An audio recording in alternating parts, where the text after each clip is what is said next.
नमस्कार, बहुत स्वागत है आपका। मैं आपके साथ सोनिका सिंह और मैं हूं आपके साथ मोनिका जायसवाल।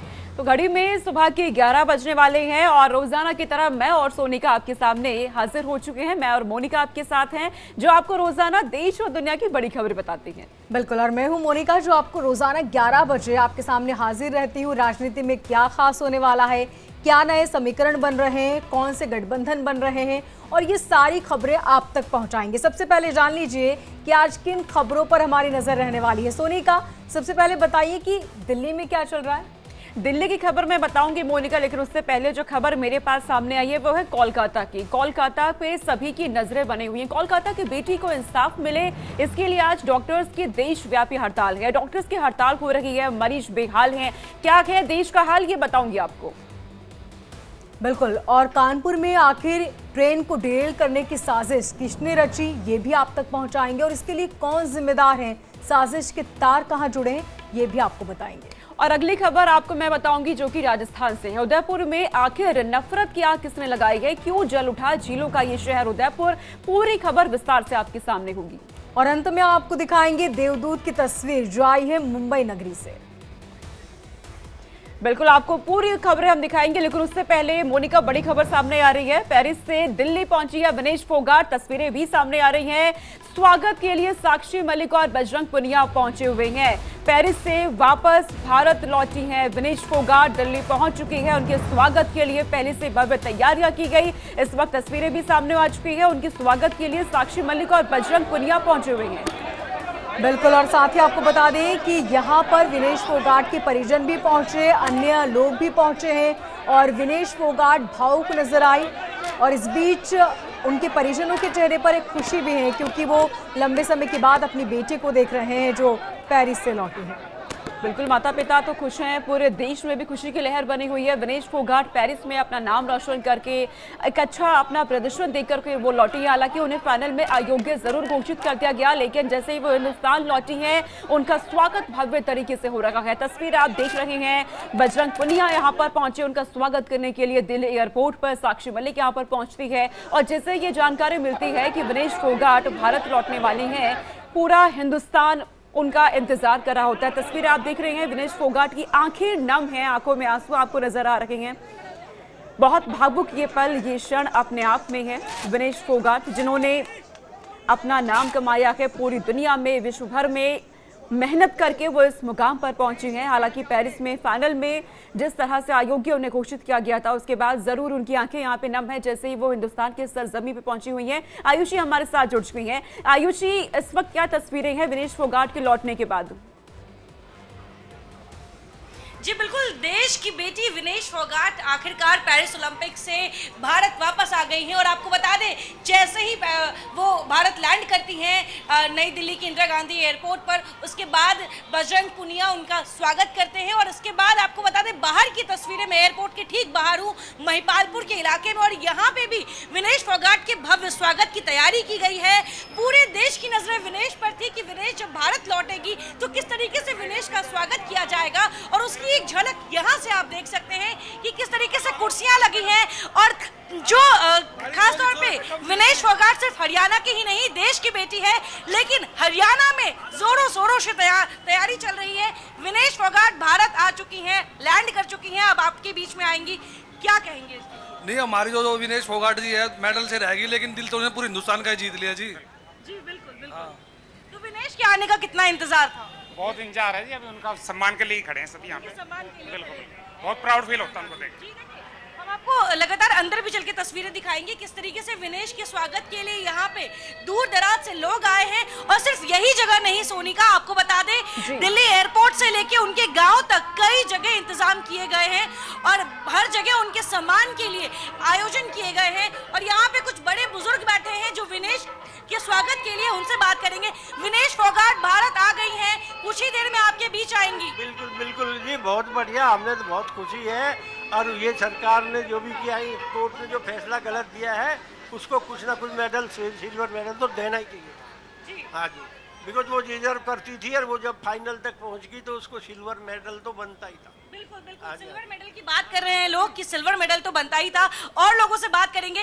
विनेश फोगाट भारत आ गई हैं, आप उनके इंतजार में बैठे हैं, उनको देखने के लिए एक्साइटेड हैं आप? स्वागत करने बैठा है। स्वागत करने के लिए बिल्कुल विनेश के स्वागत के लिए यहाँ पे हरियाणा में आयुषी, ये बताएं कि कितना वक्त है जो वो अपने गांव पहुंचेंगी। और उन्होंने संन्यास का ऐलान कर दिया था, इसके बाद उनके चाचा का बयान भी सामने आया था। उन्होंने कहा था कि मनाने की कोशिश की जाएगी। आसपास के जो ग्रामीण हैं उनका क्या कहना है, क्या वो उन्हें मनाने की कोशिश करेंगे? जी बिल्कुल, बेहद भावुक पल था जब विनेश ने अपने संन्यास का ऐलान किया था। उसके बाद जो जितने भी उनके करीबी थे उनको ये विश्वास नहीं हुआ, लेकिन अब जाकर उनके जो चाचा हैं या उनकी जो परिजन हैं, जो उनके आसपास वाले हैं, सब यही कह रहे हैं कि विनेश को अपना संन्यास वापस लेना चाहिए। इन लोगों से बात करेंगे। विनेश फोगाट जी भारत आ रही हैं, लेकिन ऐसे में उन्होंने संन्यास का ऐलान पेरिस से ही कर दिया था। चाचा जी ने कहा है मनाएंगे, आप लोग मनाने में मदद कीजिए। बिल्कुल मनाएंगे और हम उनको जितनी भी सपोर्ट होगी फोगाट बहन को हम पूरी उससे आगे करेंगे और उसके मनाएंगे, आगे रखें। और जो है जितना भी हमसे जोर लगेगा हम पूरे जो है उसके लिए तैयार हैं। तैयार है। देखिए यहाँ पे फूलों के माले बन रहे हैं। आपको बता दें ये विनेश के आने के लिए जो स्वागत है उसकी तैयारी चल रही है। तस्वीरें नजर आ रही है कि उनके घर पे भी किस तरह से तैयारियां चल रही है। लेकिन मोनिका, हम तस्वीर देख रहे हैं विनेश फोगाट की, वो कितनी भावुक नजर आ रही है। और मुझे लगता है मोनिका, ये होता भी है जब भी हम अपने घर में भी होते हैं, अपनों से मिलते हैं, तो आपको अपने आप ही वो आप भावुक हो जाते हैं, आंसू आपके रुक नहीं पाते। मुझे लगता है जैसे वो हिंदुस्तान पहुंची है अपनी सरजमी पे, अपने घर पे, वही तस्वीर हमें नजर आ रही है। सोनिका, और इस वक्त मेरे अंदर जो भावना है वो शायद मैं व्यक्त नहीं कर पाऊंगी, क्योंकि जिस तरह विनेश फोगाट की आंखों में आंसू है, वो तकलीफ मैं इस वक्त समझ सकती हूँ। क्योंकि उन्होंने जो वहाँ पर प्रदर्शन किया, उसके बाद जो अपने देश आए, उनकी आंखों में जो आंसू थे वो भावुक भी थी। लेकिन परिजन बहुत खुश है, क्योंकि भले ही हम मेडल से चूक गए, लेकिन हम लाखों लोगों का दिल उन्होंने जीता है। और उन्होंने जो किया है वहां पर, जो प्रदर्शन किया, उसे लोग कभी नहीं भूल पाएंगे। बिल्कुल, लोग कभी नहीं भूल पाएंगे। आयुषी हमारे साथ बनी हुई है। आयुषी, मैं आपसे एक बात और जानना चाहती हूँ। आप वहां पे मौजूद है, फूल मालाओं के साथ स्वागत हो रहा है, लड्डू बन रहे हैं, आपने लड्डू खाए अभी तक कि नहीं खाए? अभी तक तो नहीं, विनेश के आने का इंतजार है। जैसे ही विनेश आएगी वैसे ही सबके बीच में लड्डू बंटने शुरू हो जाएंगे। यहाँ पे आपको बता दें बुके रखे गए हैं गुलाब के, ताकि विनेश जब आए तो उनका इस तरीके से स्वागत किया जाए। लेकिन बेहद भावुक पल है ये सबके लिए। मेडल से भले हम चूक गए, लेकिन विनेश फोगाट ने ये साबित कर दिया कि विश्व की सबसे बेहतरीन रेसलर में से विनेश फोगाट है। और जिस तरीके से उनका प्रदर्शन रहा है पेरिस ओलंपिक में, उन्होंने लाखों करोड़ों लोगों का दिल जीता है, ना सिर्फ भारत ने, पूरी दुनिया में। और ऐसे में जब वो भारत की बेटी है, भारत वापस आ रही है, तो भारत के लोगों के बीच में जो उत्साह है, जो उनके बीच में जो इंतजार, जो उनकी आंखें विनेश को देखने के लिए तरस रही है, वो साफ दिख रहा होगा। किस तरीके से सुबह से ही यहाँ पे इस जगह पे इस कार्यक्रम का आयोजन किया जा रहा था। लोग अपना योगदान दे रहे हैं ताकि विनेश आए और विनेश को ये स्वागत करें। छोटी गुड़िया है मेरी। ये भी हम चाहते हैं कि फ्यूचर में रेसलिंग करे, तो इसके हाथ से 21,000 रुपये दिलवाऊंगा, मैं उसका स्वागत करवाऊंगा। इनके हाथ से आप 21,000 रुपये विनेश को दिलवाएंगे? हाँ, बिल्कुल बिल्कुल। और भविष्य में आप चाहते हैं कि ये रेसलर बने? बिल्कुल बिल्कुल, हम कोशिश करेंगे कि हम इसको आगे रेसलिंग में डालें। अभी से 1.5 साल की है, तो हम इसके हाथ से ही स्वागत करेंगे। देखिए विनेश फोगाट सिर्फ एक रेसलर ही नहीं है, वो पूरे भारत की उन बेटियों के लिए एक बड़ा उदाहरण भी है कि किस तरीके से। बिल्कुल ठीक कहा आयुषी आपने, वाकई विनेश फोगाट सभी के लिए एक उदाहरण है और उन्होंने खुद को साबित किया है। और सोनिका, ऐसे मौके पर आंसू भी बनते हैं, क्योंकि इतने लंबे वक्त के बाद वो अपने परिजनों को देख रही हैं, अपने दोस्तों को देख रही हैं। और एक लंबा वक्त उन्होंने जो पेरिस में देखा, वो कहीं ना कहीं बहुत तकलीफ भरा भी था। अब ऐसे में सबसे मिलके आंसू आना, और ये खुशी के आंसू भी हैं सबके आंखों में।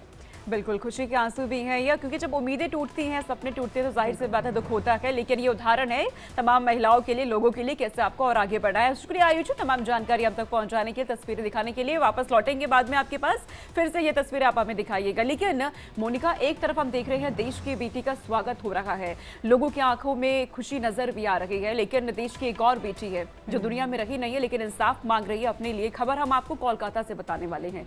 कोलकाता रेप कांड में पीड़ितों को इंसाफ दिलाने दिलाने के लिए देश भर में ना अब डॉक्टर्स में गुस्सा बना हुआ है। आज हड़ताल बुलाई गई है। डॉक्टर 24 घंटे के लिए हड़ताल पर रहेंगे। हड़ताल के दौरान इमरजेंसी सेवाएं चालू रहेंगी, लेकिन ओपीडी के साथ ही बाकी सेवाएं बंद रहेंगी। यह हड़ताल सरकारी और प्राइवेट दोनों ही तरह के अस्पतालों में है, इसलिए मरीजों के लिए काफी परेशानी का सबब भी ये बन गई है। मोनिका, लेकिन डॉक्टर्स की तरफ से कई मांगे भी है, क्या क्या मांगे जरा बताइएगा मोनिका। डॉक्टर्स की मांग है कि दोषियों को तत्काल गिरफ्तारी हो, तुरंत इसकी सुनवाई हो और कड़ी से कड़ी उन्हें सजा दिलाई जाए। डॉक्टरों और स्वास्थ्य कर्मियों को जिन पर अत्याचार हो रहे हैं, इसे बचाने के लिए केंद्रीय कानून बनाया जाए। संस्थानों में सुरक्षा हो, मेडिकल छात्रों और डॉक्टरों की सुरक्षा सुनिश्चित की जाए, साथ ही पीड़ित परिवारों को मुआवजा दिया जाए। ये तमाम मांगे जो डॉक्टर्स कर रहे हैं। दिक्कत तो आ रही है, जब ऐसा मसला हुआ तो इसकी वजह से तो दिक्कत आ रही है, मगर अभी क्या करते हैं, जो चीज़ है वो तो करना पड़ेगा। मगर इधर भी अभी वार्ड ये सभी बंद हुआ है कि डॉक्टर की वजह से। अभी तो हमारा पेशेंट आईसीयू में है। ऐसा लगता है कि जो कलकत्ता में हुआ वो गलत हुआ है, और जो गलत किया है लोगों ने उसको सजा होना चाहिए। 2-3 दिन में थोड़े है दिक्कत, मगर कुछ इतना तकलीफ नहीं है। ये तो सेफ्टी एक बेसिक राइट है ना, इतना मतलब बिना सोए बिना अच्छे से खाना खाए काम कर रहा है, बस वापस एक ही चीज़ तो मांग रहा है, थोड़ा सेफ एक एनवायरनमेंट चाहिए जिसमें काम कर सके। पेशेंट दूर से आ रहे हैं, इमरजेंसी, उनको हम मना नहीं कर रहे, कोई ट्रीटमेंट इमरजेंसी में देख रहे हैं। इमरजेंसी नहीं भी डायरेक्टर सर ने हमारे कहा है कि इमरजेंसी नहीं है और दूर से आए तो भी उनको देखो, तो उन्हें देखा जा रहा है। तो देश की बेटी के लिए इंसाफ अब हर कोई मांग रहा है मोनिका, और ये सवाल हर किसी के मन में होता ही है। मुझे लगता है हमारे मन में भी होता है जब हम कहीं निकलते हैं तो कि हम कितने सुरक्षित हैं।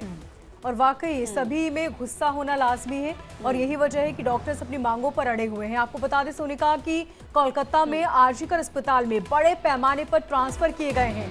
हिंसा के बाद 42 डॉक्टरों का तबादला किया गया। अब इसमें बीजेपी ने सवाल उठाए हैं। बीजेपी नेता अमित मालवीय ने ट्रांसफर के मुद्दे पर सवाल उठाए। उन्होंने कहा कि डॉक्टरों को डराने की, उन्हें हताश करने का प्रयास किया गया है। आखिर क्या छुपाना चाहती है ममता सरकार, ये सवाल पूछा है मालवीय ने। उन्होंने कहा कि आवाज उठाने वाले डॉक्टरों का ट्रांसफर कर दिया गया, इसके पीछे की वजह क्या थी ये हमें बताइए।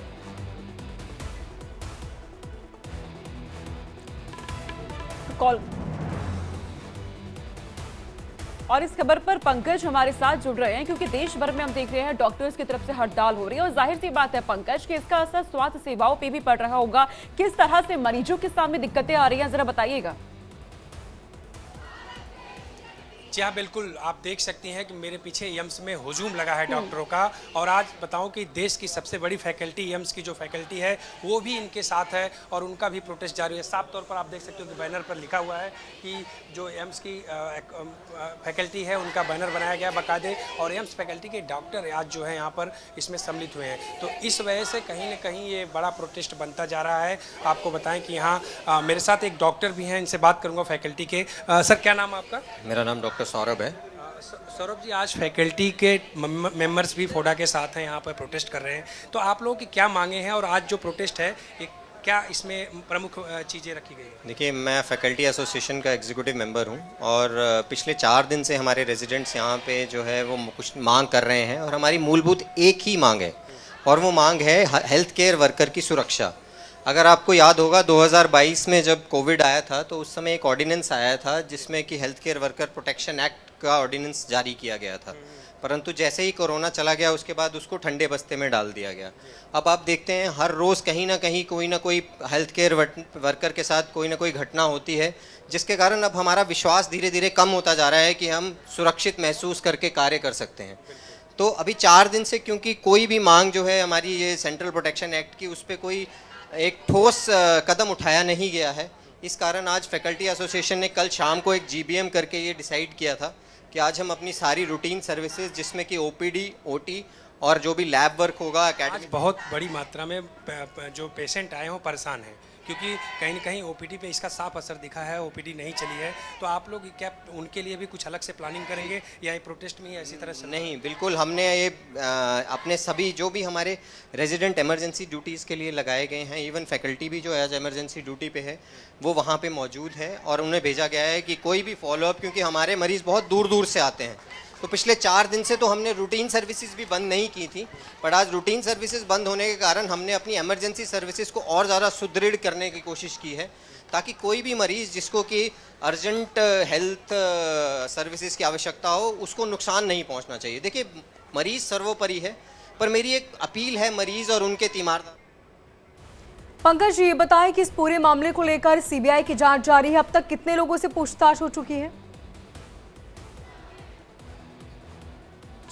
देखिए, सुरक्षा एक मूल जिम्मेदारी है, इनका कहना है। अब तक जो पूछताछ हो रही है, गिरफ्तारी हुई है, कितने लोगों से पूछताछ हुई, कुछ जानकारी आप लोगों को है?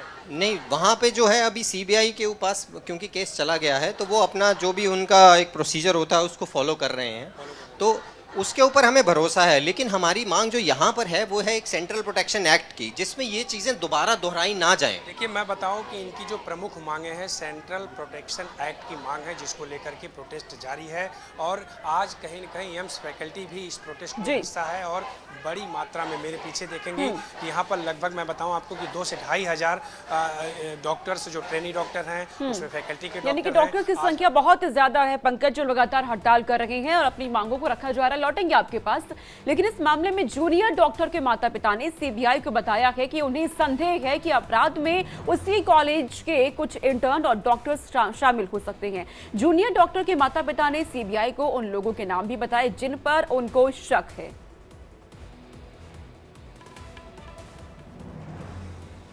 की ड्यूटी में गया था, 8:10 से घर से निकले, उसको ओपीडी था।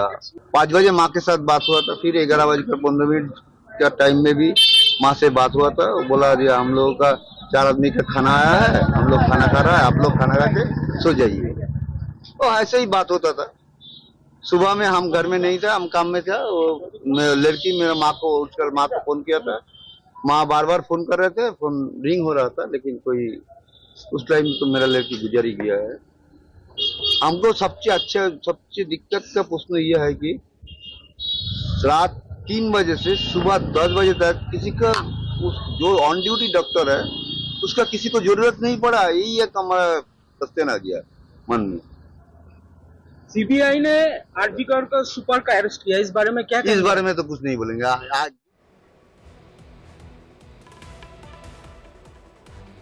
तो कोलकाता रेप कांड के खिलाफ पूरे देश में डॉक्टर्स की हड़ताल जारी है, विरोध प्रदर्शन हो रहा है। ऐसे में पीड़िता के पिता का कहना है कि जो भी लोग सड़क पर उतरे हैं, प्रदर्शन कर रहे हैं, वो सभी मेरे बच्चों के समान हैं। और सोनिका, यहाँ पर एक चीज़ समझना बहुत ज़रूरी है कि माता पिता के जो सारे सवाल हैं वो बहुत लाजमी है कि एक डॉक्टर जो उस वक्त वहाँ पर ड्यूटी दे रही थी, इतने वक्त में क्या किसी को उसकी ज़रूरत नहीं पड़ी? क्या उसकी आवाज़ किसी अन्य डॉक्टर ने नहीं सुनी, अन्य लोगों ने नहीं सुनी? वो वहाँ पर चीखी होगी, चिल्लाई होगी, क्या किसी को आवाज़ नहीं आई? ऐसे में जाहिर सी बात है सवाल है। और माता पिता ने इंटर्न डॉक्टर पर सवाल उठाए हैं, इसका मतलब कहीं ना कहीं जो जांच हो रही है उससे वो संतुष्ट भी नहीं है। बिल्कुल, ऐसे में माता पिता ने क्या कहा है, सुनिए। जो रास्ते में जितना आदमी है वो मेरा लड़का लड़की समान है। हमको लगता है वो मेरा लड़का लड़की बन गया। अभी हमारा एक लड़की चला गया, इतना करोड़ लड़का लड़की मेरा साथ आ गया। यही मैं इसको, उसने मेरा हिम्मत बहुत बढ़ा दिया। हमको इसलिए लगता है कुछ ना कुछ मिलेगा हमको।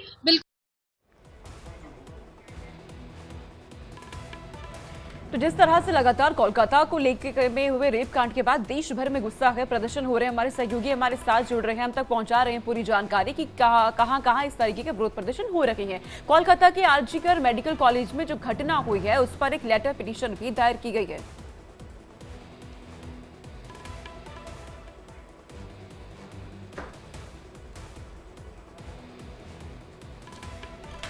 तस्वीरें आपके सामने है। यहाँ पर लगातार डॉक्टर्स की तरफ से किस तरह से विरोध प्रदर्शन हो रहे हैं, हड़ताल है, डॉक्टर्स अपनी मांगों को सामने रख रहे हैं, इंसाफ की मांग हो रही है, भविष्य में डॉक्टर्स की सुरक्षा की मांग हो रही है, माता पिता की तरफ से तमाम आरोप लगाए गए हैं। और मोनिका, तमाम सवाल यहाँ पे खड़े होते भी हैं। जिस तरह से एक बेटी के साथ हुआ है, देश में निर्भया कांड हमें याद है मोनिका, किस तरीके से हुआ था एक बेटी के साथ। एक बार फिर वही जो यादें हैं, जो तस्वीरें हैं, वो जहन में आ रही है। बिल्कुल, और ऐसे में सवाल भी उठता है और माता पिता की परेशानी भी लाजमी है।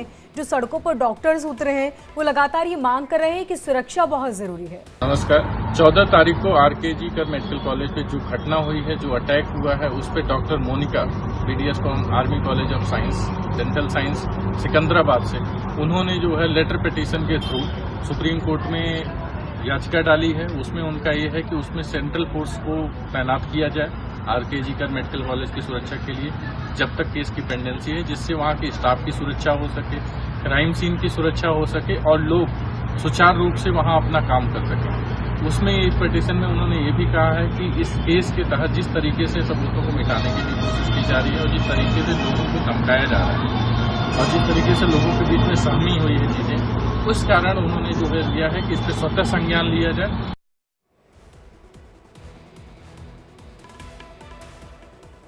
और ज्यादा जानकारी के साथ हमारे लीगल एडिटर आशीष सिन्हा हमारे साथ जुड़ चुके हैं। आशीष, सबसे पहले बताएं कि इस पत्र याचिका के जरिए क्या कुछ कहा गया है? देखिए, दो अलग अलग पत्र याचिकाएं जो है वो सुप्रीम कोर्ट के मुख्य न्यायाधीश को लिखी गई है। जो पहली पत्र याचिका है वो सुप्रीम कोर्ट के ही एक वकील उज्जवल गौड़ ने लिखी है। इसके अलावा इसमें सुप्रीम कोर्ट के दो अन्य जो वकील हैं, जो SCBA यानी सुप्रीम कोर्ट बार एसोसिएशन के मेंबर रहे हैं, उन्होंने पत्र लिखा है और सुप्रीम कोर्ट के मुख्य न्यायाधीश DY चंद्रचूड़ से इसमें स्वतः संज्ञान लेने की मांग की है। जो दूसरा पत्र है वो तेलंगाना की डॉक्टर ने लिखा है। दोनों खत को अगर आप देखें, दोनों ही लेटर पिटीशन को देखें, तो इन दोनों में एक बात कॉमन है, वो है कि इस पूरे मामले में सुप्रीम कोर्ट सो मोटो ले। दूसरी अहम बात ये कही गई है इन पत्र में कि जो चिकित्सा संस्थान है यानी जो मेडिकल सेंटर है, वहां पर जो सुरक्षा के उपाय है उसे बढ़ाया जाए। तीसरी अहम बात ये कही गई है कि सुरक्षा और जांच प्रगति की निगरानी के लिए एक विशेष समिति का जो है वो गठन करें। चौथी अहम बात की गई है कि जो डॉक्टर्स हैं उनकी सुरक्षा को लेकर एक पर्याप्त दिशा निर्देश जो है वो जारी करने की जरूरत है। पांचवी अहम बात ये की गई है कि आरजी मेडिकल कॉलेज जो है उसके कर्मचारियों की सुरक्षा के लिए जो केंद्रीय बल है उसकी तैनाती वहां पर की जाए। जो उज्जवल गौड़ ने अपनी लेटर लिखा है उसमें उन्होंने थोड़ा अलग कहा है। उन्होंने इस लेटर में थोड़ी सी इसमें इमोशनल उन्होंने बातें लिखी हैं और ये कहा है कि ये मामला केवल एक निर्दोष जीवन के उल्लंघन का नहीं है, ये हमारे राष्ट्र की आत्मा पर हमला है, न्याय और मानवता के आदर्शों का घोर अपमान है जिसे हम महान संविधान कायम करता है। अब देखना ये होगा कि क्या CJI इस मामले का संज्ञान लेते हैं या नहीं। इसकी उम्मीद कम मुझे इसलिए नजर आ रही है क्योंकि कलकत्ता हाईकोर्ट पहले ही इस मामले की सुनवाई कर रहा है। कलकत्ता हाईकोर्ट ही वो संस्था थी जिसने ठीक है आशीष जी, आपके पास हम लौटते हैं। अनूप श्रीवास्तव भी हमारे साथ जुड़ चुके हैं लखनऊ से, सीधा उन्हीं का रुख कर लेते हैं। तमाम सहयोगी हमारे साथ जुड़े हुए हैं ग्राउंड जीरो पर, क्योंकि किस तरह की तस्वीर बनी हुई है, एक एक तस्वीर वो हम तक पहुंचा रहे हैं। आपको अनूप भी नजर आ रहे हैं, आशीष सिन्हा आपको नजर आ रहे हैं, पंकज राय आपको नजर आ रहे हैं। अनूप जी, आप बताइएगा लखनऊ में किस तरह की तस्वीर है, क्योंकि देश भर में डॉक्टर्स में ना उबाल है, गुस्सा बना हुआ है। हाँ, उनका बिल्कुल पूरे देश में इसको लेकर गुस्से का माहौल है, चाहे वो किसी भी क्षेत्र से लोग बिलोंग करते हों। खासकर मेडिकल के क्षेत्र में तो बहुत ज्यादा ही नाराजगी है। और एक सवाल आपने मेरे सहयोगी से पूछा था कि अब तक इस केस में कितनी गिरफ्तारी हुई है, तो मैं आपको बताना चाहूंगा कि अब तक 2 दर्जन लोगों को CBI अरेस्ट कर चुकी है, करीब दर्जन भर ज्यादा लोगों से पूछताछ की जा चुकी है। पहली बात। दूसरी बात कि इस केस में ये भी निकल कर एक आशंका जाहिर की जा रही है कि इसमें कुछ लोग ऐसे भी शामिल हैं जो ऑर्गन्स ट्रैफलिंग का काम करते थे, यानी अंग का व्यापार, अवैध व्यापार करते थे। शायद कुछ लोगों की इसमें मिलीभगत बताई जा रही है और अब CBI इस एंगल पर भी काम कर रही है।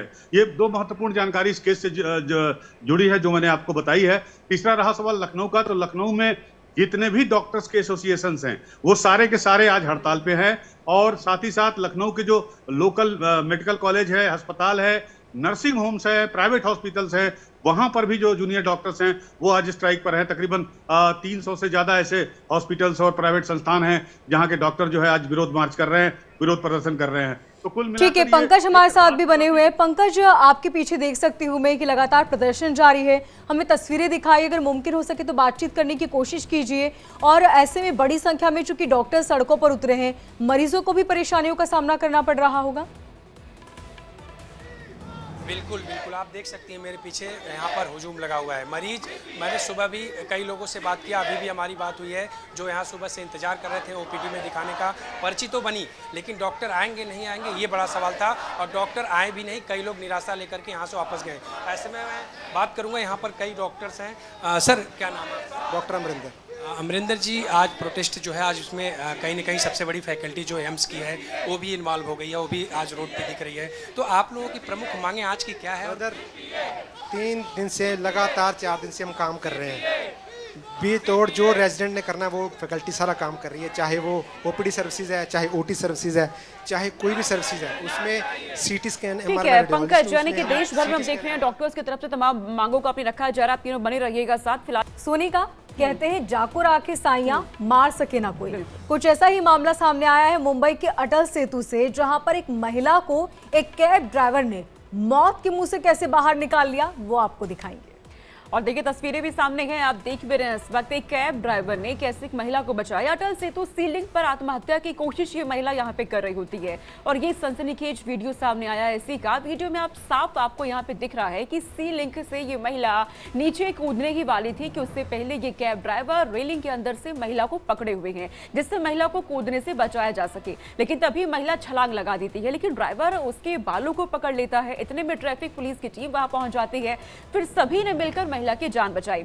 बताया ये जा रहा है कि महिला डिप्रेशन की शिकार थी और अक्सर ये होता भी है, डिप्रेशन की जो शिकार लोग होते हैं वो किस तरह कुछ इस तरह के कदम उठाते हुए नजर भी आते हैं। बिल्कुल, और अब आपको भारतीय सेना के रेस्क्यू ऑपरेशन का एक वीडियो दिखाते हैं। ये वीडियो अरुणाचल प्रदेश का है, जहां बिहड़ इलाके से सेना के एक जवान का रेस्क्यू ऑपरेशन किया और बताया जा रहा है कि सेना के जवान की तबीयत बहुत खराब थी, उसे मेडिकल असिस्टेंट की जरूरत थी। इसके बाद सेना ने हेलीकॉप्टर के जरिए जवान का रेस्क्यू किया और बिहड़ इलाके से, जहां इतने बड़े बड़े बोल्डर हैं, जवान को निकाल लिया गया और इसके बाद उन्हें अस्पताल पहुंचाया।